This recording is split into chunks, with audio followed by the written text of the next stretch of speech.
2009년도에 이제 강호순이 체포된 이후로 사실 연쇄 범죄들은 이제 좀 멈추어 있는 현상을 보여주는데 2010년부터 나타나기 시작한 것이 이제 묻지마형의 범죄거든요. 여기에 상당수가 이제 정신장애나 조현병이 개입이 되어 있고요. 자, 그래서 정신장애에 의한 그 범죄인데요. 특히 이제 조현병과 관련된 본질적으로 우리가 좀 예방이 가능하지만 계속 나는 사건, 이런 안타까운 사건에 대한 말씀을 좀 드리고자 합니다. 네.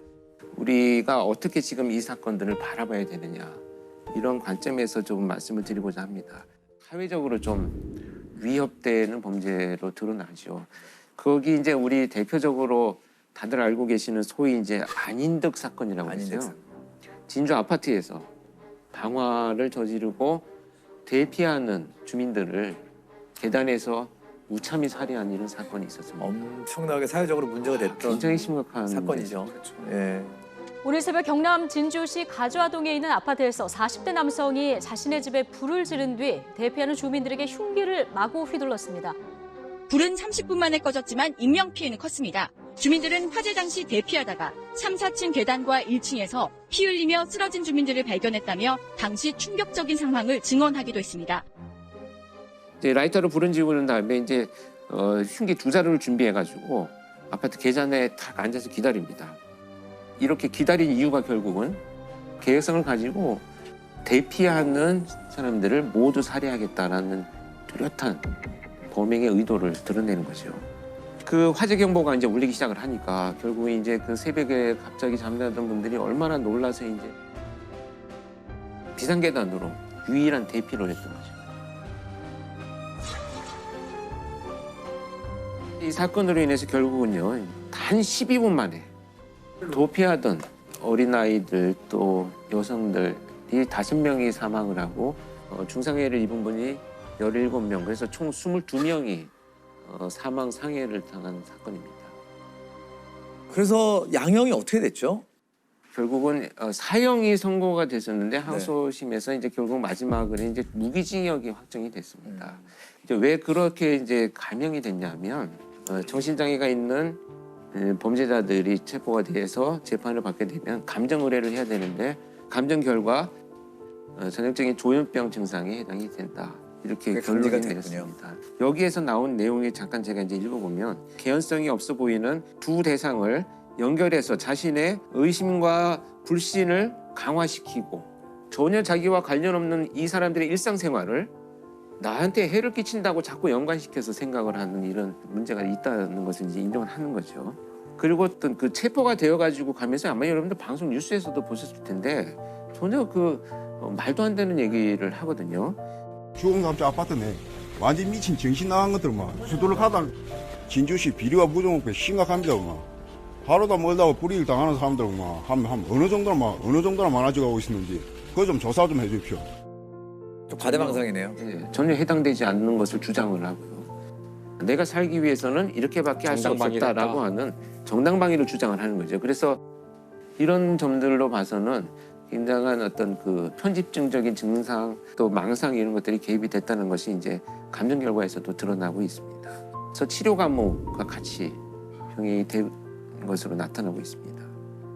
22명의 사상자를 낸 진주 방화 살인 사건으로 1심에서 사형이 선고됐던 피고인 안인득이 2심에서 무기징역으로 감형됐습니다.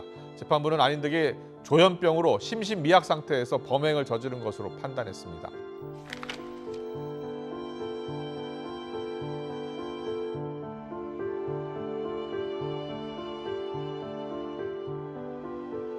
그 안인득 사건도 이제 그런 전조 증상이나 조현병 범죄의 공통점들이 나타났나요? 그렇습니다. 이 친형의 진술들을 이제 들어보니까 2008년도에 이제 좀 일을 하다가 허리를 심하게 다쳤는데 산재 처리가 안 돼가지고 그때부터 이제 뭐 뭔가 이제 사회에 대한 불만도 생기고 막 망상도 생기고 그래서 2010년도에 행인들을 지나갈 때 갑자기 나의 산재를 처리해주지 않은 회사의 직원이라고 생각해서 막 칼을 휘두르는 이제 공격성이 막 드러나기 시작을 했어요.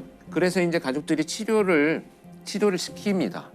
치료를 하고 있던 2011년부터 2016년까지는 자격증까지 취득을 하고요. 정상적인 생활을 했어요. 네. 근데 이제 2016년 7월부터 치료가 중단이 됐어요. 그래서 그 이후로 사건이 발생할 때까지 2년 9개월이라는 공간이 치료가 안 됐는데 공격성이 점차 뚜렷하게 증가되기 시작을 합니다. 이 사람은 이제 사건이 발생하기 전에 그 CCTV를 보면 그러니까 어떤 한 여학생의 집까지 따라가서 이 학생이 놀라서 빨리 뛰어들어가서 문을 닫는 순간에 그 집 문을 향해서 막 옴으로 뿌리는 장면이 나오거든요. 만약에 문을 닫고 들어가지 않았다면 거기에서 또 폭력이 행사됐을 가능성도 있는 이런. 지난달 12일 안씨의 윗집에 살던 여학생이 급히 집으로 들어가는데요. 뒤이어 안씨가 따라와 초인종을 누르고 얼마 뒤에 무언가를 뿌립니다. 간장과 식초를 섞은 물이었습니다.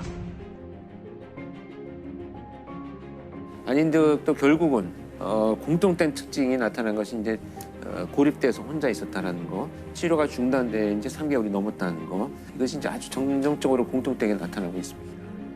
재범률은 어떤가요? 사실 이게 안타까운 게 재범률이 굉장히 높습니다. 재범률이 64%가 넘어요. 그러니까 이제 10명 중에 한 6, 7명은 재범을 한다는 얘기인데 그만큼 치료가 제대로 안 되고 형량만 채우고 그냥 다시 출소하는 그 문제를 일으켰던 상태가 유지된다 이렇게 볼 수가 있는 거죠. 그럼 정말 이 문제를 가장 먼저 볼 사람들은 가족들이잖아요.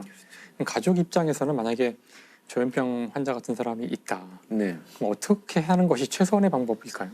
최선의 방법은 결국은 치료입니다. 입원 치료. 네, 입원 치료가 우선 되어야 되는데 근데 가족들이 이것을 숨겨요. 조현병이 발생한 이후에 치료를 받기까지 WHO에서 권고하는 기간이 있는데 보통 12주 정도라고 합니다. 12주, 그러니까 3개월 이내에 치료를 받으면 상당히 예후가 좋은데 한국의 평균을 내봤더니 56주가 넘어요. 56주. 증상이 나타나고 이제 못 참을 때가 되어야만 결국 병원에 가는 현상들이 계속 이어진다 이렇게 볼 수 있습니다. 딴 병에 대해서는 솔직한 게 많은데 가족이 정신병력에 대해서 상당히 숨기려고 하는 게 좀 우리나라 가족들이 좀 있죠. 어떤 사회적 편견, 낙인 이것이 사실 화를 키우는 원인이라고 저는 생각해요. 맞아요. 그래서 제가 이제 외국의 시스템은 어떻게 되어 있는가를 몇 군데 네네. 쭉 수집을 해서 봤는데 참 합리적인 것이 이제 그 호주의 호주. CTO라고 해서 지역 명령제도죠. 자, 지역 주민들이 모여요, 대표들이. 그리고 의사가 와요. 그다음에 공권력 집행은 경찰이 오고 이렇게 서로 모여서 이제 대책회의를 합니다. 저 사람이 위험한데 우리도 살고 저 사람이 같이 살기 위해서 3개월까지 입원을 강제 입원을 할 수 있도록 해놓았어요. 그리고 이제 그 치료 비용을 국가에서 전부 전액 부담을 합니다. 이웃과 가족이 같이 합의 보는 거 되게 좋은 괜찮은 것 같네요. 미국 같은 경우에는 이제 그 이 치료적 개입이 훨씬 더 전문화돼 있어요. 그러니까 예산과 인력을 충분히 확보를 해서 어떤 그 전문가가 최소한 5명을 넘지 않습니다. 지금 한국 같은 경우에는 정말 수십 명 앉혀놓고 성폭력 치료 프로그램 100시간 운영해도 사실 이거 뭐 효과 없는 거거든요. 근데 지금은 이제 그 보호관찰 관련해서 보호관찰 등에 관한 법률이 이제 개정이 되면서 보호관찰을 종료한 정신질환자에 대해서는 그 사람의 인적사항과 정신질환 정보 같은 거를 경찰과 그 지방자치단체하고 정보를 공유하게 되었거든요. 네. 근데 그래도 한계가 있는 게 어떤 범죄 혐의점이 없는 사람에 대해서는 여전히 관리 시스템이 없다고 얘기할 정도였거든요. 맞습니다. 그러니까 읽다 보니 일단은 지금 공론화부터 필요한 것 같네요. 네네네. 일단 이 얘기를 좀 하기 시작해야 맞아요. 어떤 제도라도 만들어질 수 있지. 지금 저도 사실 잘 몰랐거든요. 이게 이렇게 심각한 문제일 거라고는. 그러니까 맞아요. 국가도 개입하고 공동체도 개입을 해서 이런 인식도 좀 바꾸고 예방하고 치료만 되면 현저하게 저는 줄일 수 있다고. 네, 진짜 필요한 것 같습니다. 카미야 치카라라는 이제 40대 남자고요. 이 남자는 사건 일어날 때 부인과 결혼한 지 불과 3개월밖에 안 됐었어요. 신혼부부였죠. 네. 이들 부부는 오키나와를 여행을 합니다. 오키나와를 여행을 하다가 여행 마지막 날 이제 호텔에서 같이 아침을 먹고 체크아웃을 하고 공항에 가요. 공항에 가서 카미야는 나는 이제 급한 일이 생겨서 돌아가겠다. 당시에는 친구들이랑 여행을 계속 해라. 네, 이래가지고 이때가 한 12시쯤인 것 같아요. 카미야는 이제 가고 이 부인은 친구랑 같이 오키나와 섬 옆에 이시가키 섬이라고 섬을 가요. 네. 이제 이시가키 섬에 도착하니까 1시 조금 안 되고 택시를 타고 호텔로 가는데 네. 거기서부터 이 카미야의 젊은 부인이 좀 상태가 안 좋아져요. 막 땀을 막 흘리고 뭐 좀 약간 호텔에 가서는 급격히 상태가 안 좋아져가지고 막 구토를 하려고 하고 약간 마비 증상이 오는 것 같고 그래서 친구들이 구급차를 불러가지고 병원으로 갔는데 3시쯤 병원에서 사망을 해요. 이상하죠. 전날까지 멀쩡하던 그렇죠. 사람이 나이가 많은 것도 아니고 누가 봐도 변사인데 그렇죠. 그래서 사망 다음 날에 남편의 허락을 받아가지고 부검을 하는데 사인이 뭔지 잘 모르겠고 약간 심장 색깔이 바뀌어 있었다고 해요. 근데 이 남편이 태도가 너무 침착해요. 너무 흥분함도 없이. 그리고 이 남편이 이제 이 법의학자분한테 한 이상한 말 중에 장기를 다 제자리에 두셨나요? 이런 게 물어봤다고요. 장기를 다 제자리에 두셨나요? 예. 이게 남편이 아내 부검 뒤에 법의학자한테 할 말이 좀 이상한데. 아니잖아요. 뭐 그런 건 묻지 않죠. 네. 부검이라는 행위는 정확한 사인을 찾기 위해서는 장기에 대해서는 얼마든지 손을 대거든요. 근데 대신 외형적으로는 깔끔히 마무리해 주십시오. 이런 부탁은 해요. 네. 그래서 이 법의학자분이 그 부검 보고서에는 그냥 급성 심근경색이라고 쓰는데 좀 이상하다 생각을 하면서 뭐라고 뭐 증거는 없으니까 사인도 잘 모르겠고 그래서 이 법의학자분이 심장이랑 혈액을 따로 보관을 하세요. 검사용 말고 따로 내가 또 보관을 한 거죠. 보관을 했습니다. 그리고 이 친구들이 남편을 좀 의심을 합니다. 이 남편이 카미야라는 남자가 알게 된 지 6일 만에 청혼을 하는데 부인한테 자기가 공인회계사다 이렇게 얘기를 했는데 친구들이 보기에 좀 이 남자가 공인회계사 같지가 않은 거예요. 그래서 공인회계사 명단을 입수를 해가지고 봤더니 거기에 카미야 치카라라는 이름은 없었어요. 그래서 당신 공인회계사 아니지 않냐 했더니 카미야는 내가 공인회계사는 아니고 중소기업에서 회계를 봐주는 컨설팅 일을 하고 있다. 뭐 이러면서 대충 어물쩍 넘어갑니다. 그리고 좀 으스스한 게 카미야가 집에서 자기가 영양제를 만드는 사람이었어요. 자기가 영양제를 만들어서 부인한테 맨날 먹였어요. 그러니까 이거 좀 이상하죠. 그래서 친구들이 경찰에도 이거를 제보를 하고 언론사에도 제보를 하고 보험회사에도 연락을 합니다. 혹시 이 사람 생명보험 든 거 없냐? 카미야는 처음에는 자기가 보험 든 게 없다고 했는데 나중에 보니까 있었어요. 있었고 아내 이름으로. 아내 이름으로. 액수가 너무 컸어요. 1억엔이 넘는 수령액을 받게 돼 있는데 이게 1986년 일이었으니까 당시 환율로 한국 돈 10억 원에 해당하는 돈을 받게 될 예정이었고 그러니까 지금의 가치로 따지면 한 30억 정도 된다고 해요. 너무 의심스럽잖아요. 모든 게 다 인과관계 있을 것 같은데. 네. 그래서 언론사가 먼저 취재를 합니다. 이 카미야 치카라라는 사람 주변을 보다 보니까 이 사람이 결혼 이번이 사실 3번째였는데 앞에 부인, 그 앞에 부인도 다 심근경색으로 사망했어요. 너무 심지어 2번째 부인 사망할 때는 보험금도 받았어요. 당시 경찰이 이제 이게 사망금을 노린 보험 살인이겠구나 하고 이제 의심을 하게 되죠. 그래서 그 부검이한테 다시 연락을 합니다. 사법 부검을 해달라 이렇게 의뢰를 해요. 그래서 법의학자분이 카미야의 부인이 사망했던 증상이랑 비슷한 어떤 독성 물질을 계속 찾습니다. 찾다가 딱 맞아 떨어지는 거를 하나를 발견을 하는데 투구꽃이라는 그 식물에 독에 중독이 되면 이렇게 사망한다. 투구꽃은 뿌리에 독이 많고 그 독은 이제 우리 이제 현대 용어로는 아코니틴이라고 하는 독입니다. 1g만 복용을 해도 사람이 사망을 하는 맹독입니다. 증상은 일단 먹으면 입에서 침을 많이 흘리게 되고 전신마비도 되고 구토도 오고 부정맥이 오는 그런 신경독이에요. 그렇죠. 근데 당시 1986년에는 사람 피에서 아코니틴을 추출할 수 있는 방법이 없었어요. 기술도 없었고, 그래서 이 법의학자 교수님이 어떻게 하셨냐면 당시에 다른 대학에 이 미세 검출기가 있는 대학이 있었는데 그 대학에 아코니틴을 추출할 수 있는 방법을 개발해 주세요. 부탁을 합니다. 그래서 개발을 하세요. 피를 그리로 보내요. 보냈더니 거기서 아코니틴이 나왔어요. 나왔고, 근데 남편 너무 당당해요. 그죠? 네, 왜 당당하냐? 아코니틴은 섭취한 지 30분 만에 사람이 사망해요. 아, 이미 떠났으니까. 네. 남편은 12시에 아내랑 헤어졌고 아내는 그 다음부터 뭘 먹은 게 없는데 그래요? 어떻게 3시에 사망할 수 있느냐. 심지어 남편이 이거를 자기가 그래서 억울하다 이러면서 나중에 방송에 나와서도 막 아, 난 당당하다 이런 얘기를 합니다.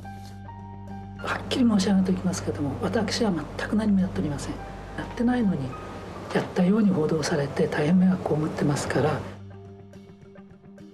경찰이 보기에 이 카미야 아무리 봐도 범인인데 어떻게 해야 될지 모르겠어가지고 일단 카미야를 조사를 했더니 이 사람이 투구꽃을 화분을 69개를 구입했다. 어느 차원에서 있겠죠. 이런 걸 알게 됩니다. 그리고 이 남편이 아파트 월세방을 하나 따로 두고 있었어요. 그 월세방에서 바닥에서 아코니틴 성분이 나옵니다. 그리고 이 남편이 무슨 약국에서 캡슐을 산 것도 알게 돼요. 그 영양제라고 만들었던 그 캡슐이겠죠. 그래서 여기서 투구꽃에서 아코니틴을 뽑아가지고 이 독 캡슐을 만들었겠구나. 여기까지는 되는데 도대체 근데 먹었는데 이렇게 한참 있다가 진행되는 그런 캡슐은 어떻게 만들까? 근데 제보가 와요. 어느 어민이 제보가 오는데 아 내가 그 카미야라는 그 남자한테 보거를 엄청 팔았어요. 보고도 맹독이 있는 동물이잖아요. 신경독이죠. 네, 신경독. 그래서 법의학자분이 계속 연구를 하시는데 굉장히 희한한 사실을 알게 됩니다. 보고독이랑 아코니틴이 몸에 들어오면 둘이 서로 방해를 해요. 기량작용. 네, 기량작용을 합니다.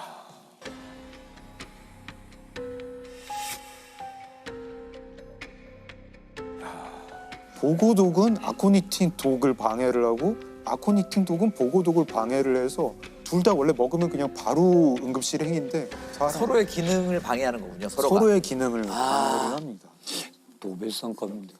아니 그거를 세상에. 연구할 정도면 그냥 그 연구를 하지. 정도는 연구비로 받을 수 있을 텐데. 범인 카미야 치카라. 아이고. 이 사람은 그러니까 아파트를 빌려가지고 자기 사설 독극물 연구소를 차린 거잖아요. 그런 거네요. 나중에 보니까 생쥐도 여러 마리 구입을 했더라고요. 그 아파트에서 어떻게 하면 보험금 잘 탈 수 있을까? 어떻게 하면 사람 잘 죽일 수 있을까? 이거를 가지고 치밀하네요. 치밀하죠. 세상에. 이거는 연쇄살인의 계획이네요. 그러니까 첫 번째, 두 그 번째 사건만 가지고 네. 이렇게 연구할 리는 그렇죠. 없어요. 네.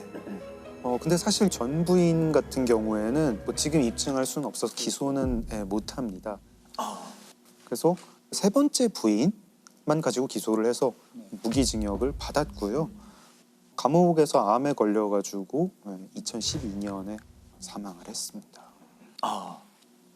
이 사건을 해결하는 게 결국 이 법의학자 분이 혈액을 보관해서 해결하게 된 거죠. 아마 그 부검의사는 심장의 문제가 심근경색 주로 동맥경화가 있어야 되거든요. 어떤 형태는 혈류의 공급이 안 돼야 돼요. 근데 젊은 여성들은 에스트로겐이나 호르몬이 있기 때문에 심근경색이 올 일이 없어요. 동맥경화가 막아져요. 그러다 사건이 풀리게 돼요. 그러니까 젊은 여성의 심근경색이 이해가 안 되니까 보관을 다 해놓은 거예요. 관상동맥도 깨끗하고. 심근경색이 출해된 이유는 모르겠고 그러니까 뭔가에 우리가 증명하지 못한 요인이 있을 걸로 보이니까 심근하고 혈액을 보관했을 거예요. 그러다 사건이 풀리게 되죠. 진정한 법의학자의 정말 그 열정이네요. 그렇죠. 그러니까 항상 의심하는 자세. 네. 2000년 5월부터 2005년 2월 사이에 발생한 사건입니다. 근데 엄여인이라고 하는 한 여인이 주변에 지인들이 죽거나 또는 장애를 갖게 된 사건입니다. 아, 주변 사람들이. 네.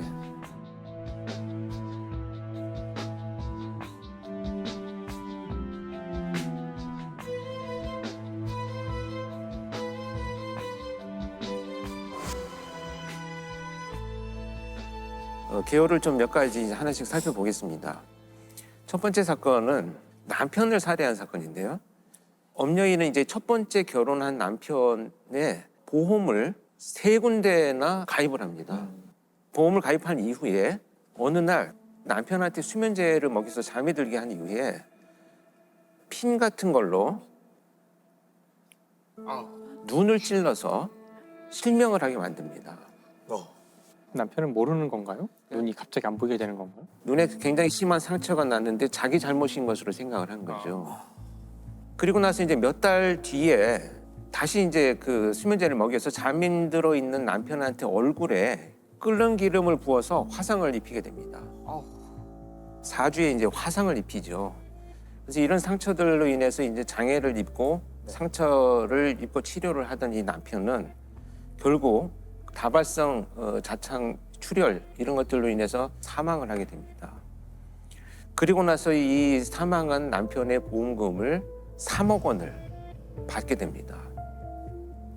이렇게 이제 첫 번째 남편을 살해해서 3억 원의 보험금을 받은 엄여인은 한 달 후에 재혼을 합니다.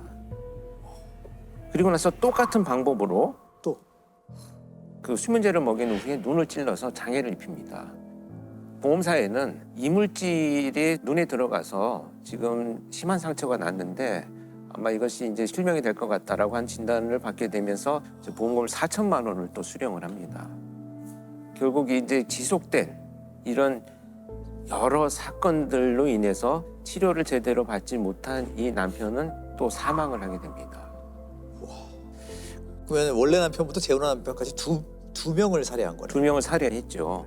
근데 여러분이 여기서 되게 중요한 게 뭐냐면 보험 금액이 사망 그 다음에 가장 많이 금액을 받는 것이 실명이에요. 그래서 사실은 그런데 이제 이 엄여인의 직업을 보면 보험 관련된 일을 오랫동안 했어요. 그래서 잘 알고 있는. 잘 알고 있고 그 보험사를 속이는 방법도 알고 있었던 것으로 이제 추측이 되고요. 그러다 보니까 이제 그런 범죄를 이어가기 시작을 한 거죠. 진짜 잔혹한 게 그냥 사람을 죽이는 것도 잔혹한 일인데 보험금을 2번 받기 위해서 먼저 실명을 시키고 그렇죠. 또 살인하고 이게 정말로 좀 잔인한 것 같아요. 29살 주부 엄모 씨는 지난 2000년 남편에게 수면제를 먹인 뒤 눈을 찔러 멀게 했습니다.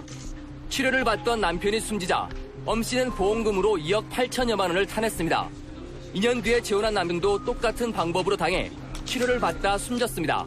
남편이 정신질환 좀 있어서 눈 자해하는 거 보고 그걸 생각해내게 된 거였어요.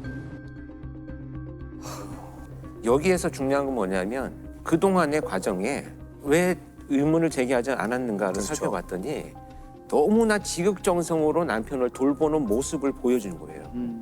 그러니까 주변 사람들은 저런 심성을 갖고 있는 사람이 네, 설마 정말 보험금 때문에 남편을 저렇게 하겠느냐라고 하는 생각들을 하게 된 거죠. 보험사들은 보험금을 2번이나 남편의 죽음으로 그런 약간 데이터들이 공유가 안 되나 봐요. 당시에는 사실 공유가 되진 않았었습니다. 지금은 누가 봐도 의심받을 네, 수밖에 없는 상황이죠. 이 사건은 특히나 가족들의 이의 제기도 없었고 장애로 인한 보험금 수령이었기 때문에 아마도 초기에 발견되지 않았던 안타까운 과정을 겪고 있습니다.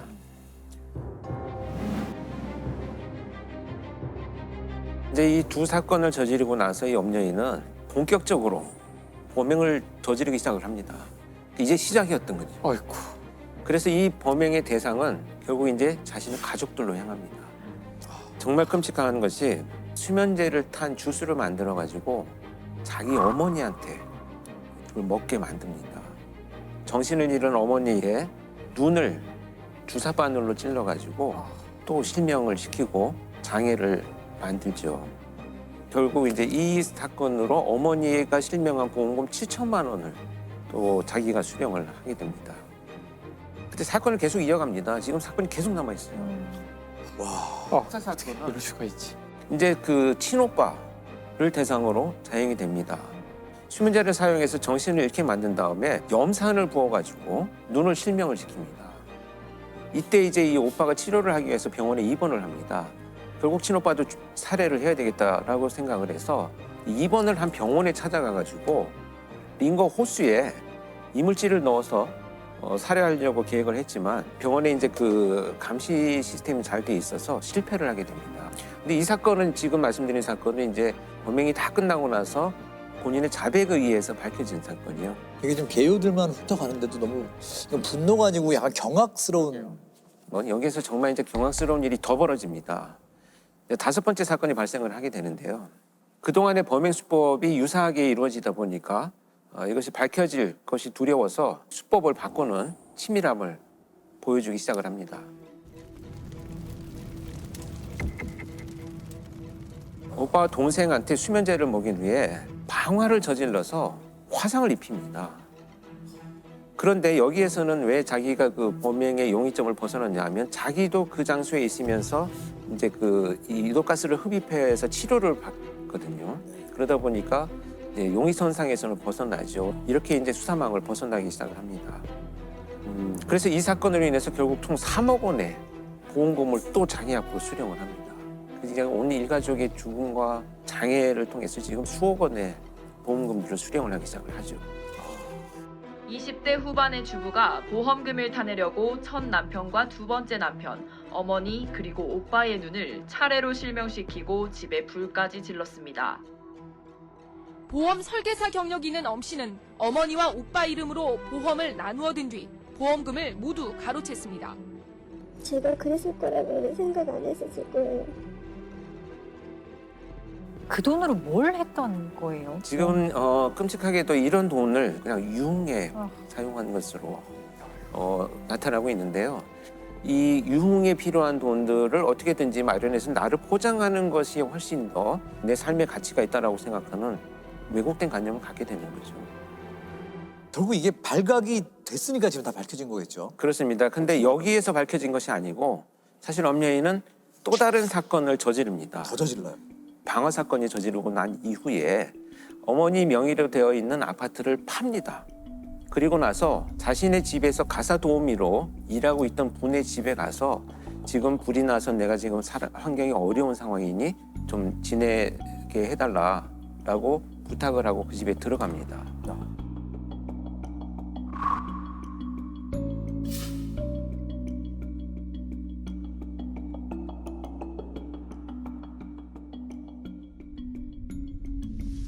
강 씨의 집에서 거기에서 또 방화 범죄를 저지릅니다.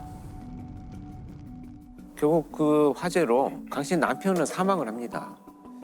그리고 강 씨는 그 화상을 입어서 이제 병원에 입원을 하게 되고요. 그리고 자기도 이제 현장에 있었다라는 이유로 용의선상에서 벗어났는데 마지막까지 이제 시도를 하기 위해서 심지어 강 씨가 입원해 있는 병원을 불을 지르려고 갑니다. 그래서 시도를 하는데 다행히도 이제 그 방화 미수에 그칩니다. 이때 이제 그 주변 사람들한테 발각이 되어가지고 체포가 되면서 이 수많은 악행들이 드러나게 됩니다. 엄 씨는 잠시 머물렀던 파출부 강모 씨의 집에도 불을 질러 강 씨의 남편을 숨지게 한 혐의도 받고 있습니다. 결국 이로 인해서 최종 무기징역이 선고가 되어가지고 수감 생활을 하고 있습니다. 이 엄여인의 사이코패스 그 점수라는 게 있다고 하는데 그게 아주 화제였던 것 같아요. 저도 실제 그 이제 송치되기 전에 분석을 하기 위해서 프로파일링을 하기 위한 면담을 했었는데 사이코패스 검사는 40점 만점에 24점, 25점이 넘어가면 굉장히 위험한 사람이다라고 평가를 합니다.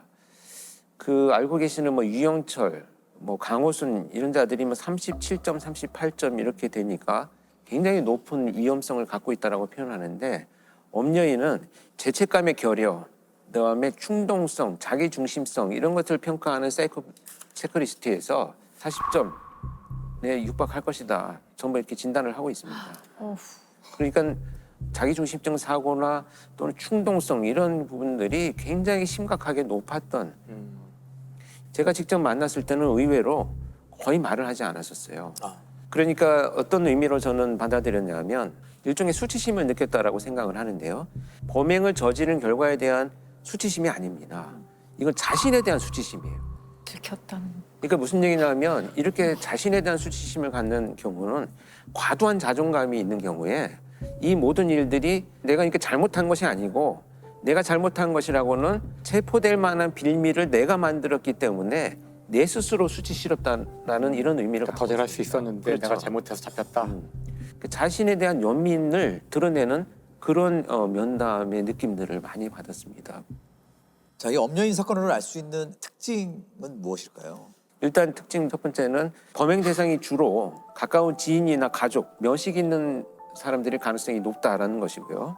특히 이제 엄연인 같은 경우에는 보험금이 목적이었기 때문에 보험금을 자기 명의로 돌릴 수 있는 가족들을 대상으로 범행을 이어간 것으로 판단이 됩니다. 또 다른 하나 특징은 이제 직접 공격을 하지 않고 수면제라든지 이런 약물을 이용한 범죄로 피해자도 모르게 범행이 저질러지는 수법을 사용하는 것이 많이 나타난다, 이렇게 볼 수 있겠죠. 범죄 현장에서 가만히 보면 참 아이러니하게 가해자들도 트라우마가 있는 경우들이 있고요. 그들의 범죄로 인해서 또 다른 트라우마가 생기기도 하고 어떤 굴레처럼 계속 반복되고 있죠. 그래서 오늘은 트라우마와 관련된 범죄 얘기를 좀 하고자 하는데, 사실 근데 드라마 자체가 범죄의 원인이 된다고 보기는 되게 어려운 부분입니다.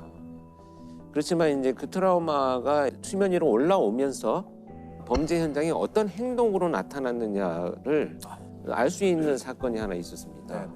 제가 프로파일링을 한 초창기의 사건이었는데 2000년 10월 25일부터 그해 12월 19일까지 발생한 사건인데 사망한 사람이 3명이고요. 한 명이 미수예진 사건입니다. 이제 첫 번째 사건은 학교에 갔다 오던 초등학교 3학년 학생을 이 김혜선이라는 자가 납치를 합니다. 그래서 강간 살해하고 나서 이 시신을 유기하고 갔는데요. 온 마을 사람이 찾다 보니까 이 아이가 어디에서 발견됐냐 하면 야산 중턱에 있는 굉장히 큰 묘가 있습니다. 거기 그 묘 위에 아이가 팔을 정말 십자가처럼 이렇게 벌리고 전시를 하듯이 이렇게 눕혀져 있었어요. 좀 이해할 수 없는 행동이죠.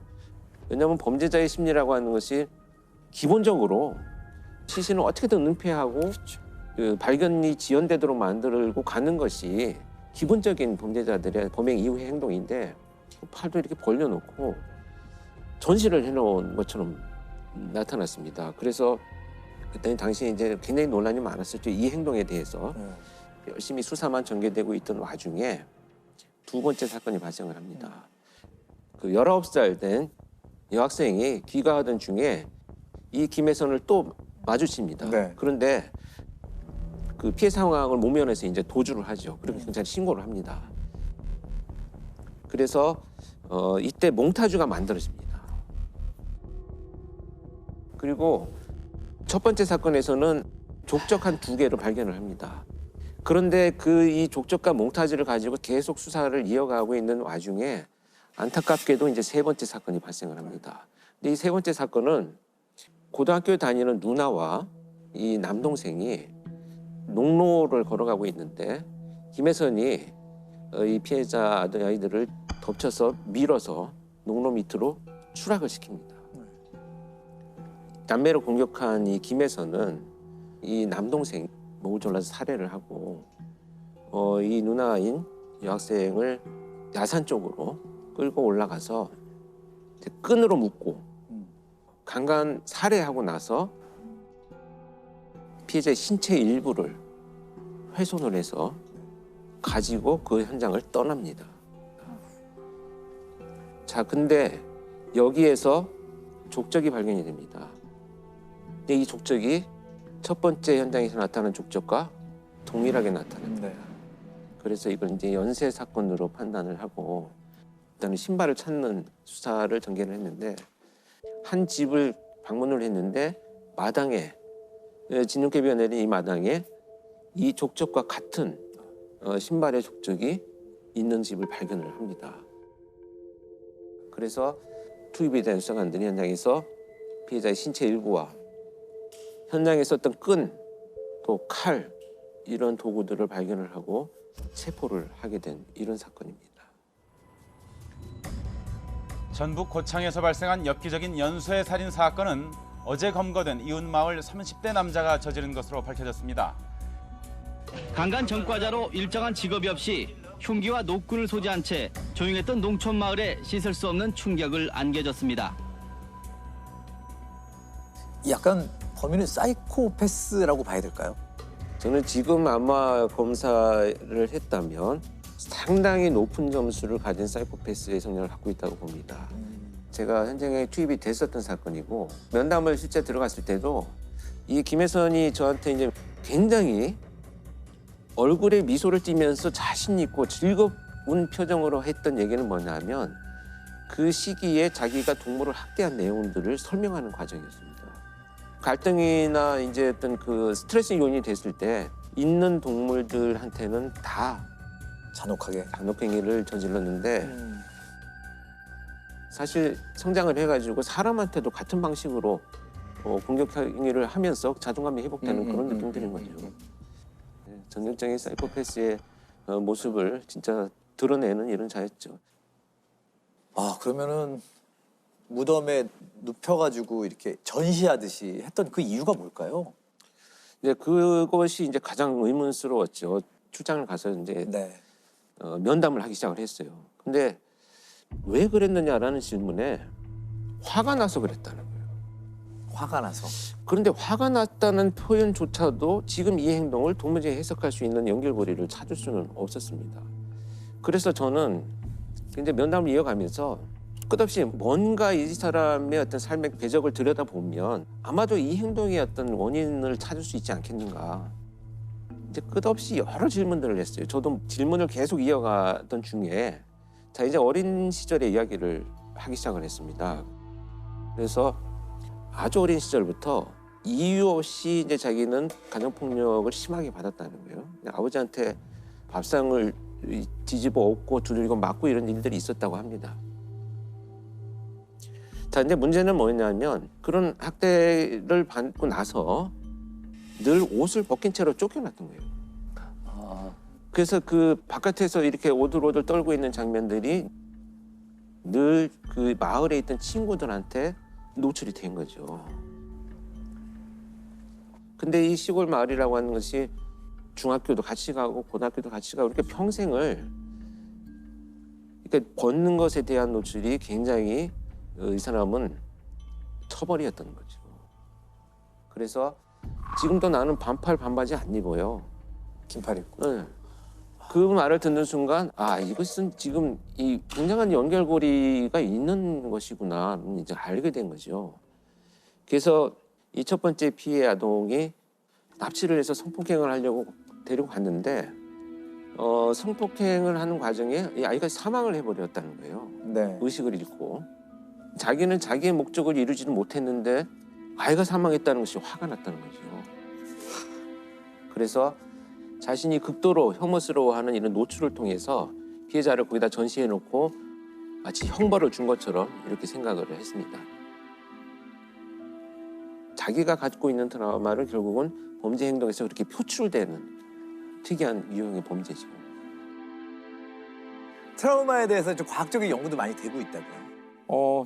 제가 듣기로는 원래 트라우마라 그러면은 이게 굉장히 이제 심리적인 이제 문제라고 보통 다들 알고 계신데 이 트라우마에 어떤 생물학적 근거가 있다, 생리학적 근거가 있다는 연구들이 이제 속속 밝혀지고 있대요. 그래서 그 사람의 뇌에서 크게 이제 편도체와 해마라는 부분이 이제 기억과 관련해서 중요한 역할을 하는데 뱀을 봤을 때 깜짝, 화들짝 놀라잖아요. 그러니까 이런 역할을 편도체에서 하게 되는 거고 우리가 일단 뱀을 봤지만 뱀이지만 저건 작은 뱀이니까 괜찮아라고 차분하게 이성적으로 판단하는 게 이제 해마가 하는 역할이죠. 보통 우리가 이제 경험을 해서 기억으로 바꿀 때 이 두 가지가 다 협업을 잘 해야 돼요. 자, 그런데 이제 그 트라우마가 남는 상황일 때에 이제 연구를 해보면은 이 해마가 제대로 역할을 못하고 편도체가 아주 과잉으로 이제 이것이 흥분돼 있는 이런 것들이 많이 발견됐대요. 그러니까 이게 무슨 뜻이냐면은 어떤 기억들은 이것이 제대로 이성적으로 판단해서 그것에 대한 가치가 평가돼서 남는 것이 아니라 그냥 공포나 불안 이런 것들하고만 결합된 상태로 남는 거죠. 그래서 이제 이런 사실이 이제 알려지게 되니까 그 트라우마에 어떤 생물학적 이유가 있다는 뜻은 거꾸로 이걸 생물학적으로 생리학적으로 해결할 방법을 찾을 수 있을지도 모른다는 거예요. 그래서 따라서 이 뇌에 이 아까 얘기한 편도체나 이 해마에 어떤 물리적인 자극을 주어서 트라우마를 약간 완화시키는 그런 실험들도 실제로 이루어지고 있더라고요. 그러니까 앞으로 이제 트라우마를 저희가 뭐 약으로 극복할 수 있거나 그런 단서를 줄 수도 있는 거죠. 범죄 피해자들의 트라우마에 대해서도 좀 중요하게 다뤄봐야 될 문제인 것 같아요. 그렇습니다. 결국은 가해자들에 대해서 뭐 서사를 만들기 위해서 트라우마를 연구하는 건 아니니까요. 그들의 행동을 이해하기 위해서 우리가 연구를 했다면 사실 피해자, 그다음에 그 남은 가족들까지도 이 트라우마가 심합니다. 아까 그 김혜선 사건에서 중간에 몽타주를 만들었던 그 도주한 그 피해 여성은 그 사건이 2000년도 사건이잖아요. 지금도 바깥에를 거의 못 나오신다고 합니다. 그 두려움이 아직도 커서. 그다음에 이제 어떤 그 성폭행 피해자는 그 범인한테 났던 뭐 비누 냄새나 향수 냄새 이런 것들이 이제 인상 깊게 남아 있다가 유사한 냄새를 맡게 되면 온몸이 얼어붙어서 이제 움직이지 못하는, 또 방화 같은 것으로 인해서 이제 그 자식을 잃은 부모가 있었는데 그분들은 끝없이 휴대폰이나 인터넷 그 컴퓨터에 불이 나서 사망하는 사람이 어떤 고통을 느끼는지를 끝없이 검색을 하세요. 그러니까 내 힘든데도. 자식이 얼마나 힘들게 죽었는지를 자꾸 자기가 경험하려고 하는 고통, 죄책감, 자식을 지켜주지 못했다고 하는 자기 어떤 죄책감 이런 것들이 막 연결이 되어가지고 결국은 같은 방식으로 고통적인 선택을 하는 경우들도 많이 있긴 합니다.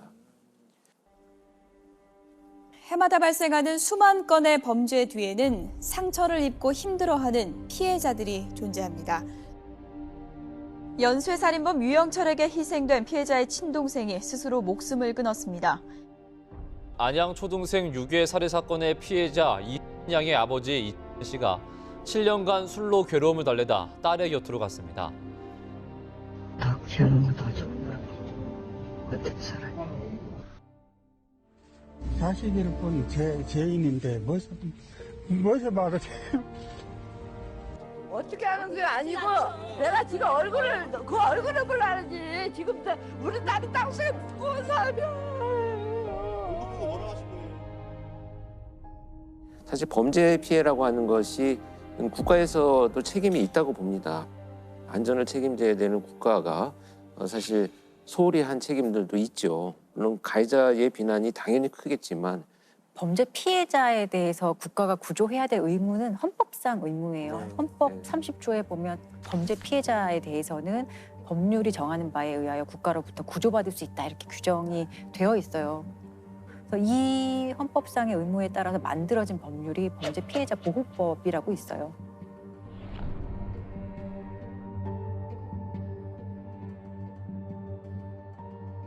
지원책이 있지만 사실 제가 볼 땐 매우 부족하다고 생각이 들고요. 근데 실제로 이게 참 범죄 피해자들이 막 적극적으로 알아보고 신청하고 이래야 되는 사전 절차가 좀 있어요. 그래서 놓치고 지나가는 경우도 있고요. 그리고 어떤 범죄 피해자 구조금이 나온다 그래도 죄책감을 가지고 그 구조금을 제대로 사용 못하는 분들도 계시고. 살인이나 강도 등 강력 사건의 피해자나 가족은 치료비와 장례비 등 각종 지원금을 받을 수 있지만 제도가 잘 알려지지 않고 지원금 지급 과정도 복잡하다 보니 한 해 1,000억 원 안팎의 예산 중 집행률이 10% 선에 불과합니다. 또 어떤 심리치료나 이런 것도 지원 많이 해주거든요, 실제로. 근데도 오히려 치료를 받으러 가는 그 행위가 그 범죄 피해를 더 상기시켜서 못 가겠다고 하시는 분도 생각보다 정말 많거든요. 그래서 이런 분들을 어떻게 피해 회복할 수 있는 제도적인 시스템으로 이렇게 포섭할 수 있을지 거기에 대한 연구를 사실 더 많이 해야 돼요. 범인의 형량에만 계속 얘기를 많이 했던 것 같은데 피해자들이 지금 어떻게 살고 계시고 저는 피해자들을 위한 기금이 마련됐다는 얘기를 좀 처음 들었거든요. 이게 다 이용하셔야 되죠. 네. 예. 이제는 또 다른 어떤 그 피해로 인한 다른 범죄가 재생산되거나 아니면 본인들의 극단적인 선택을 하는 이런 부분들도 우리가 이제 예방을 할 수 있는 노력들이 분명히 이어져야 된다 이렇게 생각을 합니다. 네. 우리의 삶이 처음부터 피해자의 삶은 아니었잖아요. 어느 순간에 보면 이 슬픔을 딛고 일어나서 치유가 되는 거예요.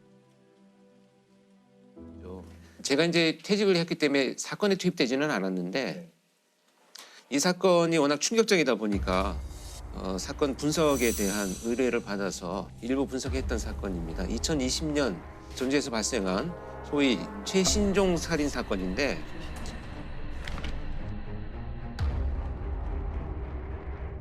실종 여성 2명을 살해한 혐의로 체포된 30대 남성이 검찰 조사에서 범행을 모두 시인했습니다.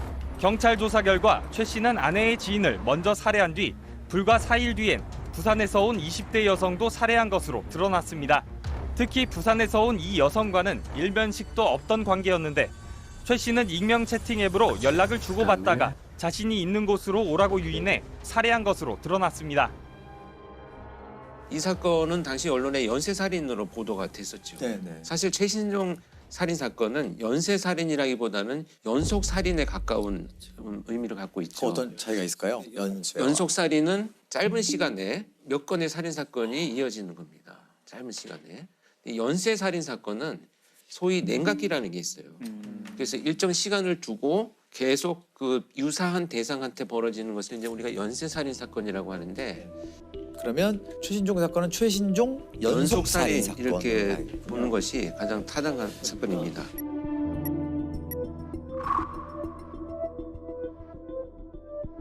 그럼 살인을 저지른 이유는 그런 어떤 습성이 나온 걸까요? 아니면 근데 처음에는 이제 처에 친구한테 내가 돈을 빌리려고 했다. 근데 돈을 빌려주지 않고 무시하는 말을 계속하고 그래서 화가 나서 살해했다라고 주장은 하지만 뭐 성폭행 흔적도 있었고 사망한 피해자의 카드를 가지고 현금을 48만 원을 인출을 합니다. 그래서 성폭행과 금품 강취의 목적이 있었다라는 것으로 이제 분석이 되고 있고요. 그리고 나서 이제 그 랜덤 채팅을 하는 과정에서 만난 여성을 살해를 한 것으로 이제 밝혀졌는데 랜덤 채팅을 사용한 흔적들이 많이 나타나고 있고요. 그걸 통해서 평상시에도 아마 이런 부적절한 성적인 삶의 방식을 갖고 있었던 것으로 나타났습니다. 그 연속살인 두 사건이 좀 연관성이 있다면서요? 관계가. 살인 범죄를 저지르고 나면 정말 아이러니하게 자기의 어떤 분노가 표출되면서 긴장이 해소되잖아요. 그런데 또 다른 엄청난 긴장이 생겨요. 근데 이 긴장을 해소하는 방법으로 대부분 방화나 또 성범죄나 도박 이런 것에 그냥 빠져서 그 스트레스를 해소하는 방식을 선택하는 범죄자들이 되게 많습니다. 그런데 이 최신종 같은 경우에는 성범죄로 그것을 해소하는 이런 성향을 갖고 있었던 것으로 보여지죠. 이 최신종에게서의 성이라는 의미는 극도의 스트레스 상황을 벗어나는 어떤 도구로 쓰여진 그런 의미를 갖고 있는 거죠.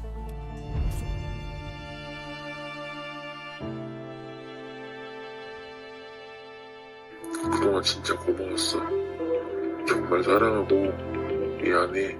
자주는 아니어도 한 번씩 들여다보고 잘 좀 챙겨줘. 인생에서 마지막 부탁이야. 나 없어서 미쳐버릴 수도 있어. 잘 좀 잡아주고 부탁 좀 할게. 미안해.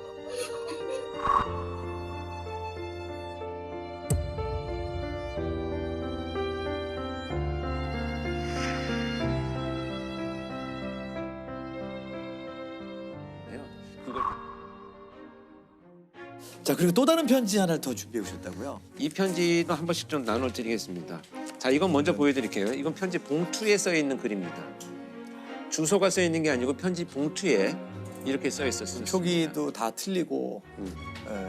왼손으로 이 범인이 써가지고 아주 왼손으로. 필체가 거의 알아보지도 못할 정도로 악필로 되어 있는데 이 사건은 2007년도 12월에 발생한 사건입니다. 네. 인천 강화도에서 해병대원 2명이 근무를 하고 부대로 이동하는 과정에 네. 누군가 나타나가지고 이 병사들을 차로 칩니다. 차로 충돌을 해가지고 네. 그 쓰러진 병사들의 총을 뺏어간 사건이에요. 근데 그 병사들 중에 한 명이 총을 빼앗기지 않기 위해서 이제 저항을 하니까 칼로 찔러서 살해하고 도망간 살인 사건이 됩니다. 이제 수사가 전개되니까 이제 편지가 수사팀에 전달이 되었던 거죠. 그러니까 이제 체포되기 전에 자기가 의도적으로 수사 방향을 바꾸고 자기 변명을 하고 여러 가지 의도를 가지고 이제 보낸 편지가 되겠습니다. 굉장히 장문의 편지인데요. 첫째 줄에 보시면 저는 이번 총기 사건의 주범입니다. 아무도 궁금하지 않는 내용을 써놓았습니다. 공범이 있는 것처럼 만들어놨죠. 주범이라는 표현을 쓰면서. 백양사 부근 이런 얘기가 있잖아요. 네. 그리고 편지는 부산에 가서 보냅니다. 뭐 상당히 자기 나름대로의 계획을 수립하고 여기저기 혼선을 주는 거죠. 아, 혼선을 주려고 보내는 거군요, 지금.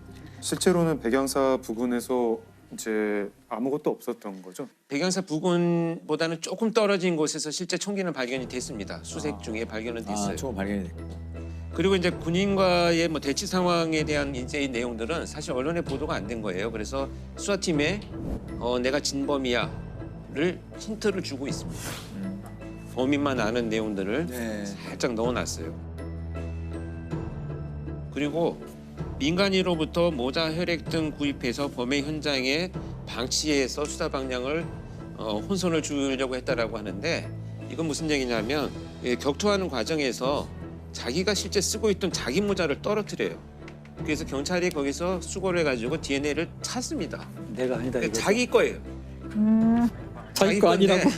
민간인에게 피해를 줘서 엉뚱한 사람을 죄인으로 만들어서 수사하게 만들었으니 미안하다. 머리를 엄청 불렸네. 애썼다 싶네요, 네. 진짜.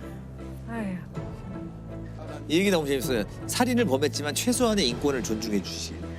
여기가 이제 이 편지를 보낸 아마 핵심 내용 중에 하나이지 않는가 하는 생각이 드는데 자 만약에 내가 자수를 하게 된다면 너희들은 이런 걸 해줘야 돼 라고 이제 의도를 드러내고 있습니다. 근데 어떻게 잡혔나요? 이 편지의 봉투에서 지문이 나왔습니다. 저런 이거 어떻게 엉성하죠?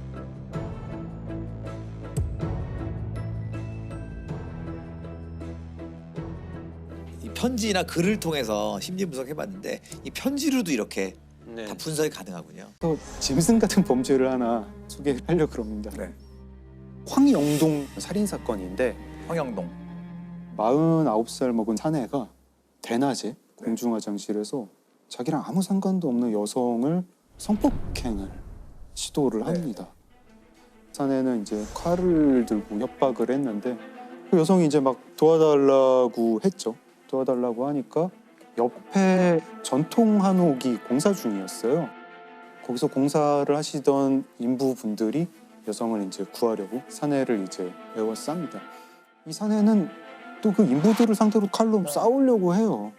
근데 거기서 23살짜리 아르바이트를 하던 청년이 있었는데 사내를 제압을 하다가 크게 다칩니다. 거의 목숨의 위기까지 올 때까지 다치고 경찰은 이제 그 다음에 와서 체포를 해갔습니다. 일단 강간 미수로 입건이 됐고요. 경찰이 이제 뭐 추궁을 합니다. 추궁을 하는데 이 사람이 정말 깜짝 놀랄 자백을 해요. 내가 지난달부터 오늘까지 38일 동안 사람을 5명을 죽였습니다. 언론에서 흔히 뭐 난자했다라는 표현으로 살해를 했어요. 이유는 다 몇 푼 안 되는 돈 때문에. 뭐 어떤 때는 10만 원, 어떤 때는 20만 원. 대전 충남 지역에서 5차례에 걸쳐서 연쇄 살인을 저지른 40대 남자가 오늘 경찰에 붙잡혔습니다. 이 용의자는 부녀자들이 혼자 있는 다방이나 가정집을 노렸고 범죄 수법이 아주 잔인했습니다. 첫 살인이 이제 9월 9일에 대전에서 한 다방에 들어가서 그 여주인한테 10만 원을 빌려달라고 합니다. 그 주인이 그거를 거부를 하니까 칼로 찔러서 살해를 했어요. 그리고 2주 정도 있다가 이번에는 가정집에 침입을 합니다. 가정집에 침입을 해서 거기 계시던 아주머니를 10만 원을 빼앗았는데 이분한테 그런데도 또 찔러가지고 살해를 했어요. 이번에는 한 일주일 남짓 있다가 또 대전에 있는 다방에 들어가가지고 그 20만 원을 빼앗고 그 다방 여주인을 살해를 하는데 아무 원한 관계도 없는 사람인데 칼로 38번을 찔러가지고 살해를 했어요. 그리고 그다음에 네 번째는 이제 대전 옆에 아산시에 가서요. 여관에서 여주인을 또 칼로 찔러가지고 살해를 하고요. 이거는 대전의 한 식당에서 음식 시켜 먹고 고기 먹고 맥주 먹고 그게 한 6만 원 정도 나왔다 그러는데 네. 주인 아주머니가 이렇게 계산하세요 그랬더니 또 칼로 찔러가지고 아주머니를 살해를 하고 그 주인 아주머니 그때 임신 6개월이었어요. 황 씨는 피해자들이 자신에게 순순히 돈을 내주지 않으면 임산부에게까지 무자비하게 흉기를 휘둘렀습니다. 다방 여주인을 살해할 때는 무려 38차례나 흉기로 찔렀습니다. 돈이 필요해가지고 그런 행동을 처음에 하게 됐었습니다. 잔인한 수법으로 무려 5사람의 목숨을 뺏은 뒤 황 씨가 손에 넣은 돈은 고작 60만 원이었습니다.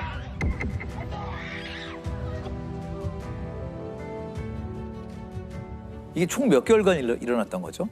이게 9월에서 10월인데 정확히 2달도 아니고 한 38일이에요. 너무 짧은 사이에 인과관계도 없고.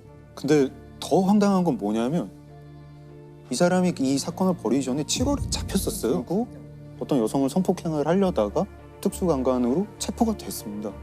근데 8월에 풀려나요. 풀려나는데 증거가 모자라서 풀려나는 게 아니라 구속집행 정지로 풀려납니다. 구속 집행정지가 정확히 어떤 겁니까? 구속이 되어 있는 상황에서 네. 그 구속의 집행을 잠깐 멈추는 거예요. 형사소송법 101조에 법원이 상당한 이유가 있을 때 그 그럼 풀어주는 거네요? 네, 잠깐 석방시키는 건데 그러니까 판사의 판단인가요? 네, 판사의 완전 직권이에요. 직권 판단이기 때문에 피의자를 바라보는 판사의 시각이 되게 중요한 건데 아팠나 봐요. 예, 뭐 이제 녹내장이 있어가지고 이제 시력을 잃어가고 있었다. 그래가지고 이제 풀어줬다는데 저는 개인적으로 변호사 생활하면서 녹내장 때문에 구속집행 정지되는 사건을 본 적이 없어요. 그러니까요. 사실 지금은 정말 어려운 것 중에 하나가 구속집행 정지예요. 아니 그리고 녹내장이 진행 중에 범죄를 일으킬 거잖아요. 그게 이해가 안 되는 거죠. 치료는 안 받고 범죄를 저질렀죠. 교도소 있다가 나와서 범죄 저지르고 또 교도소 가고 또 나와서 범죄 저지르고 범죄 내용도 다 그냥 강도상의 성폭행 뭐 이런 겁니다. 이거 이제 황영동은 붙잡혔죠. 붙잡혀서 1심에서는 사형 선고를 받고 2심에서는 다시 또 녹내장이 사유인데 무기징역으로 감형이 됩니다. 이 황영동을 붙잡은 23살 청년의 이야기도 되게 감명이 깊었어요. 그날 아르바이트를 하러 왔었는데 웬 흉악범이 칼을 휘두르면서 여성을 위협을 하니까 맞을지 모른다는 생각을 하면서도 그 흉악범을 제압을 한 거죠. 나중에 이제 당시에 기자들이 인터뷰를 하니까 내가 아니라 누구라도 이 일을 했을 것이다. 똑같이 했을 것이다. 되게 담담하게 얘기를 했다고 해요. 생계를 돕기 위해 일당 3만 원의 막노동 아르바이트를 하다 변을 당한 안 씨. 출혈이 심했지만 가까스로 목숨은 건졌습니다. 남들도 막상 그렇게 어렵게 처해 있으면 다 그렇게 다 하고 해갖고 그냥 한 겁니다. 그러니까 어떻게 똑같은 사회에서 이런 일이 생길까요? 황영동과 그 청년.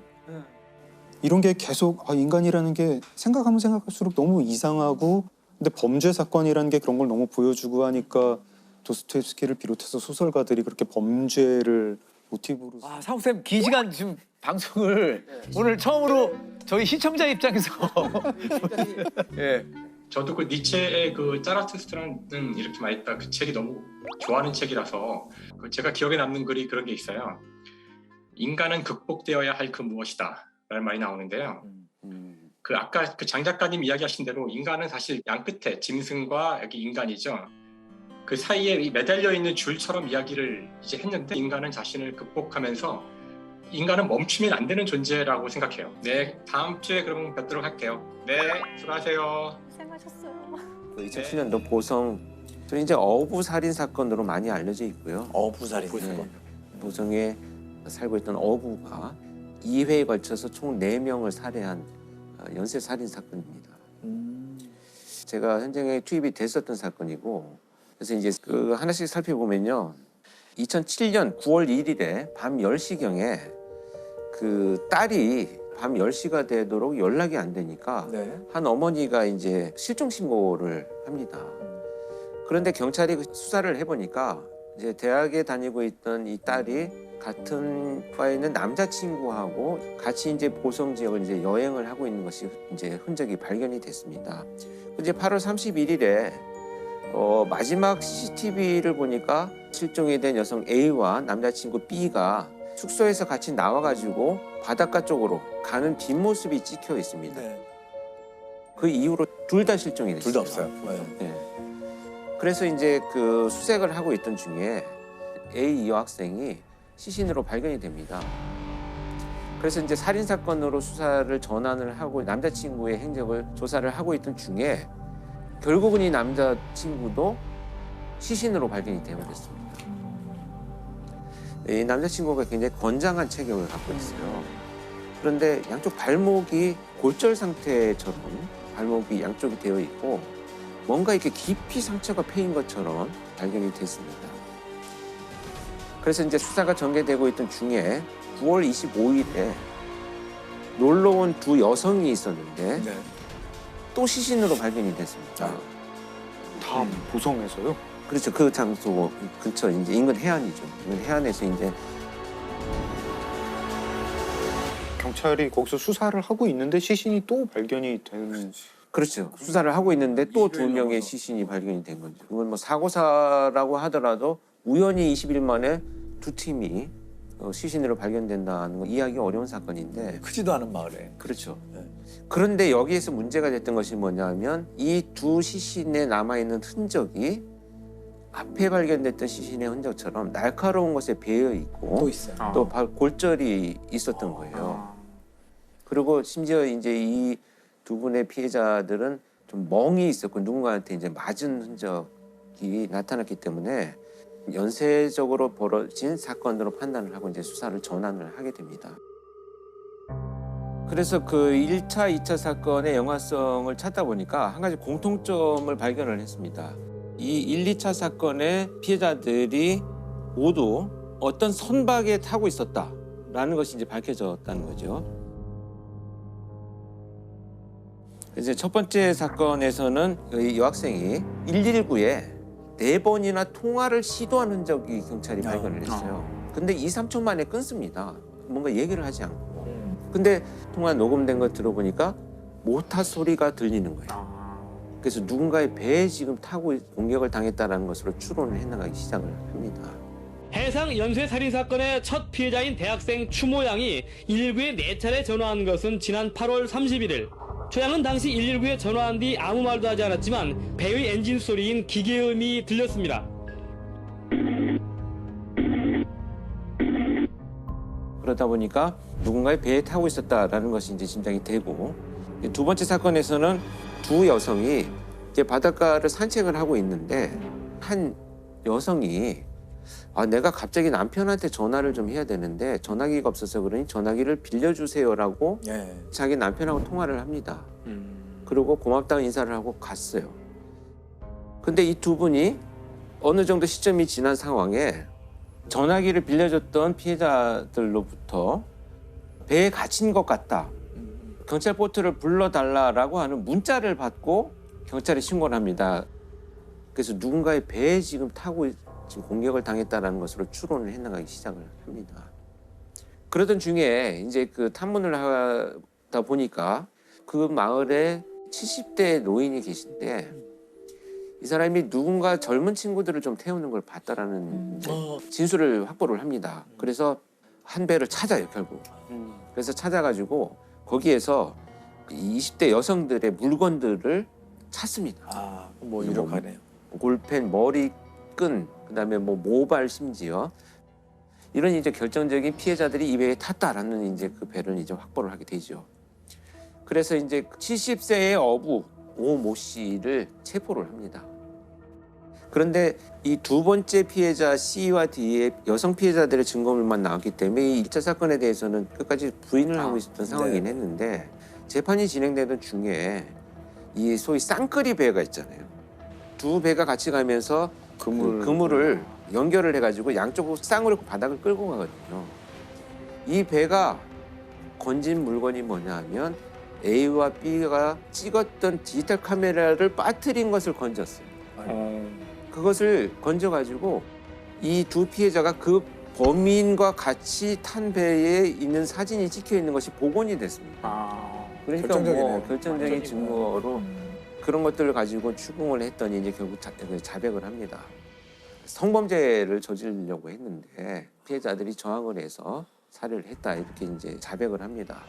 지난 한 달 새 전남 보성 앞바다에서 잇따라 숨진 채 발견된 20대 남녀 4명은 모두 배를 태워준 70대 어부에 의해 살해된 것으로 드러났습니다. 성추행을 하려다 실패하자 저지른 범행이었습니다. 앉아보고 싶어서요? 누구를요? 이게 어떤 식으로 이 범행이 이루어졌을까요? 왜냐하면 한 피해자는 건장한 남성이기도 했고. 제가 이제 어떤 일이 있었는지 좀 구체적으로 설명을 들어보겠습니다. 바닷가를 산책하고 있는 이 남녀 대학생한테 이 범인 오모 씨는 자기가 먼저 제안을 합니다. 근데 그냥 배에 태워줄게. 그래서 조업을 하는 곳으로 나가서 그때 와서 이제 추행을 하려는 시도를 합니다. 그러니까 이제 말도 안 되는 상황이 정리가 되는 거죠. 그랬더니 남 학생이 저항을 하니까 밀쳐서 바다에 빠뜨립니다. 빠뜨리고 올라오지 못하도록 어구인 이 사카떼로 남성을 내리쳐서 계속 공격을 하는데요. 이 사카떼라고 하는 것이 이제 부표를 끌어당길 때 쓰는 뾰족한 고리가 달려있는 어구입니다. 그러다 보니까 이제 그런 상처가 남게 된 것이죠. 이 2차 사건 당시에 놀러 온 여성들이 오니까 또 같은 방식으로 내 배를 태워줄게 해서 바다 한가운데서 똑같은 방법으로 성추행을 시도를 하니까 피해자들은 저항을 당연히 하실 거고 1차 사건처럼 똑같은 방법으로 피해자를 물에 빠뜨려서 살해하는 수법으로 범행을 저질렀습니다. 근데 이 범인 오모 씨는 제가 면담을 실제 들어갔을 때도 제가 바깥 조사실 창밖에서 이제 조사받는 장면을 봤을 때는 그 수사관들한테 막 굉장히 막 큰 소리로 막 이렇게 억울하다 나는 그럴 의도가 없었다고 막 주장을 했거든요. 그리고 나서 이제 수사관들이 나오고 그럼 내가 한번 들어가서 이제 성향을 파악을 해보겠다. 들어갔더니 금방 태도가 달라지기 시작을 해서 어디서 오셨냐 그래서 내가 경찰청에서 분석을 하러 왔다라고 제가 이제 신문을 밝혔어요. 그랬더니 정말 곧 쓰러져서 죽을 것 같은 기력이 없는 사람의 연기를 노인인 것 같아요. 몸을 흔들기 시작하면서 내가 이렇게 힘이 없는 사람이 어떻게 그 젊은 처자들을 그렇게 하겠느냐라는 얘기만 30분 동안을 하길래 비겁한 사람이네요. 정말 이건 안 되겠구나. 당시에 제가 조사된 내용을 보면 나한테 배를 태워달라고 한 것이 잘못이다 애초에. 공짜로 태워달라고 한 사람들이 문제다. 전형적으로 사이코패스들이 갖는 자기중심적인 사고죠. 결국 이제 자신의 성적 욕구를 채우기 위해서 남녀 4명을 무참히 살해했고 대법원에서 결국 최종 사형을 선고를 하죠. 그래서 현재 지금 최고령의 사형수로 현재까지도 복용을 하고 있습니다. 근데 저는 제가 이때 4명의 피해자가 전부 20대 초반인데 자, 이 70대의 범인한테 왜 그냥 피해를 당했을까가 가장 궁금했어요. 그래서 이렇게 바닷가에 제가 서 있는데 그 범행에 쓰인 배를 이제 압수해서 거기다 이제 묶어놓고 있었죠. 그래서 보고 있었더니 마을을 지나가던 분이 어르신께서 저 배를 한번 타봤느냐 경찰관인 내 모습이니까 안 타봤습니다 했더니 저 배는 바다 한가운데 나가 출렁거리기 시작을 하면 당신 같은 장정들도 난간만 붙들고 있어야지 일어나지도 못해. 이렇게 말씀하시는 순간 엄청난 제가 통찰을 느꼈어요. 아, 이런 상황, 또 물리적인 신체의 제한은 심리적인 프레임을 같이 만들 수 있겠구나. 그러니까 지금 이 범인 오모 씨는 평생을 거기서 살았기 때문에 잠도 거기서 자는데 웬만하면 집에 가지 않고 그러니까 활동이 굉장히 자유로워요. 움직임이 자유롭고 신속하고 그러다 보니까 피해자들 입장에서는 지금 신고를 해서 여기 바다 항구인데 위치도 모르겠고 구하러 오는 동안에 이미 빠져서 나는 두려움이 얼어붙게 만드는 이런 현상을 일으켰겠구나. 그렇기 때문에 이 권장한 남학생도 일어서지도 못하고 그냥 물에 빠질 수밖에 없는 상황. 그 상황 자체가 엄청난 두려움으로 작용을 했기 때문에 이 범인이 사용한 범행 도구는 삿갓대나 힘이 아니고 상황 자체가 이미 범행의 도구로 쓰였겠다. 심리적으로나 모든 거를 배를 다루는 사람이 장악을 하고 있는 거네요.